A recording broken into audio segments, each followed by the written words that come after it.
हमारी आज की कहानी है नरसी भगत की। नरसी भगत सबसे पहले एक बहुत बड़े सेठ हुआ करते थे। दांत से उठाकर दमड़ी दमड़ी जोड़ते थे और पेट काट कर तिजोरियां भरते थे। उनकी एक ही बेटी थी, उसका नाम था हरनंदी। बनिए की कमाई ब्याह या मकान के काम में ही खर्च होती है, इसलिए बेटी के विवाह में नरसी जी ने दिल खोलकर खर्च किया था और बेटी विदा कर दी। अकेले रह जाने के कारण उन्होंने संसार से विरक्ति हो गई और सेठ जी ने दीक्षा ले ली। कभी लखपति आज एक फकीर हो गए थे। किसी ने दे दिया तो खा लिया, वरना हरी इच्छा। समय बीतते बीतते वह दिन आया जब हर नंदी की बेटी का ब्याह आ गया। बच्चे के विवाह में पिता या भाई को जो भेंट देनी होती है वह भात कहलाता है, इसलिए हर नंदी के ससुराल वालों ने नरसी भगत को भात का न्योता भेजा। हालांकि वे जानते थे कि भक्ति फक्कड़ मौला आदमी है, फिर भी उन्हें और उनकी बेटी को नीचा दिखाने के लिए उन्होंने नाई के हाथ न्योता भेज दिया। भगत जी ने अपने मेहमान नाई की खातिरदारी धूने में सिकी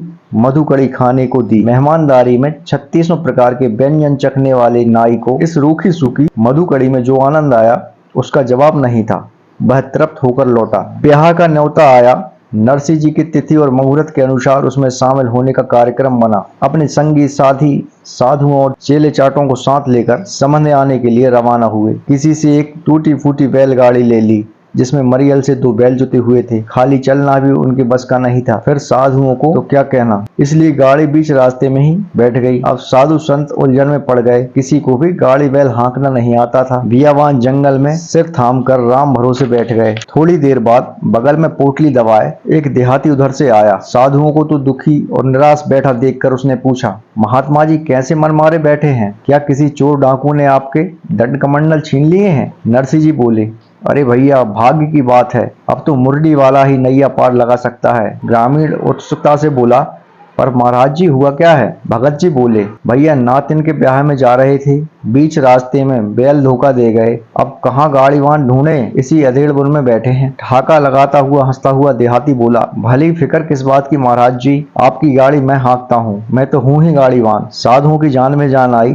एक साधु बोला, भैया भगवान तेरा भला करे, हमारा काम निकाल। इस नए आदमी ने बैलों की पगैया संभाल लिया और पूंछ उमेट कर जो टटकारी दी। देखते ही देखते बैल हवा से बातें करने लगे और गाते बजाते साधु हरनंदी के गांव पहुंचे। हरनंदी के ससुर सेठ जी को भी खबर लगी। उनके पांव तले से धरती खिसक गई। ये भुक्कड़ गांव भर में मेरी थू थू कराएंगे। उसने बड़ी लापरवाही से नौकर चाकरों से कहा, इन भिखारियों को खरक में टिका दो और वहीं खाना भिजवा देना। उधर हरनंदी दांत पीसती रह गई। पिताजी को मेरी नाक कटवानी थी, जो मुंह हटाकर चले आए। गुस्से में वह उस मिलने को भी ना गई। उधर साधु गौशाला को देखकर बड़े मगन हुए और उसे झाड़ पहुंचकर उन्होंने अपना सत्संग जमा लिया। खड़क ताल और एकतारा बजने लगा, भजनों की गूंज उठने लगी और साधु तन मन की सुधि भूल गए। गाड़ीवान थके मांदे बैलों को पुचकार रहा था और सत्संग का आनंद ले रहा था। रात को भात भरने का बुलावा आया तो साधु उठकर चल दिए। साथ में गाड़ीवान भी था।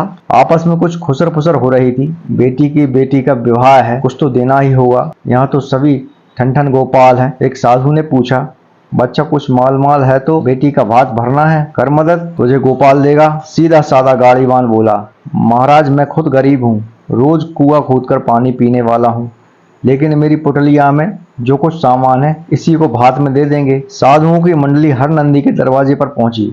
रस्म के अनुसार हरनंदी थाली में चौमुख दीपक जलाकर आरती के लिए आई। गांव की स्त्रियों ने मंगलचार शुरू कर दिए। अब आई भात में भेंट देने की बारी। गाड़ीवान ने पोटली में हाथ डाला और मोहरों असरबियों से भरे हीरो पन्नों से भरी थैलियां निकाली। उसने थाली में डाली। लोग हक्के बक्के रह गए। एक दूसरे को देखकर दांतों तले उंगलियां दबाने लगे। भगवान कैसे छप्पर फाड़ कर देता है। किसी को कानों कौड़ी की उम्मीद नहीं थी और यहाँ हरनंदी के ससुराल वालों की पौवारा हो गई। इसके बाद बर्तन, वस्त्राभूषण, मेवा, मिष्ठान के बोरे गाड़ीवान ने गाड़ी में से लाकर दिए। ग्रामीण तो अलग, खुद साधु सन्यासी इंद्रजाल को देखकर हैरान हो गए थे। नरसी जी खुशी का कोई ठिकाना नहीं था। उनके तो पांव भी जमीन पर नहीं पड़ रहे थे। उन्हें विश्वास हो चुका था कि स्वयं गोपाल उनकी सहायता के लिए गाड़ीवान बनकर आए हैं। सबके मुंह में बस वाह वाह निकल रही थी। हरनंदी, जिसके चेहरे पर कुछ देर पहले एक रंग आ रहा था, अब एक जा रहा था, फूली नहीं समा रही थी। तभी गाड़ीवान ने ऐलान किया, सब ग्रामवासियों को उनकी भेंट उनके घर पहुंचाई जा रही है। सब जल्दी अपने अपने घर पहुंच जाएं। लोग ताबड़तोड़ अपने घर को भागे। उन्हें भेंट में बहुत माल मिलने की आशा थी। देखते देखते आसमान में बादल उठे और जोर की गर्जना हुई और वर्षा की जगह ठोस पदार्थ गिरने लगे। लोगों ने सोचा ओले पड़ने लगे हैं। तभी बिजली चमकी तो उन्होंने देखा ओलों का रंग पीला है।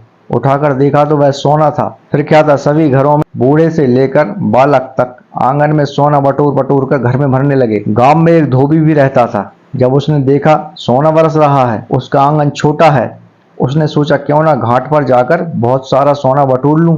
वह घर बार छोड़कर घाट की तरफ भागा। गांव से बाहर निकलते ही उसे पता चला कि चांदनी छिटक रही है, वर्षा का कहीं नामो निशान नहीं है। तो वह वापस घर की तरफ भागा, किंतु तब तक पड़ोसियों ने उसके आंगन का सोना बटोर लिया था और धोबी घर का ना घाट का रहा था। इस कहानी का तात्पर्य है, कभी किसी को छोटा नहीं समझना चाहिए और जो मिले उसमें प्रसन्न रहना चाहिए। दोस्तों, हमारी कहानी आपको कैसी लगी हमें कमेंट बॉक्स में जरूर बताएं और हमारे चैनल को लाइक, सब्सक्राइब, शेयर जरूर करें और बेल आइकन को भी दबाएं, जिससे कि हमारे आने वाली वीडियो के नोटिफिकेशन आपको मिलते रहें। मिलते हैं अगले वीडियो में, जब तक के लिए नमस्कार।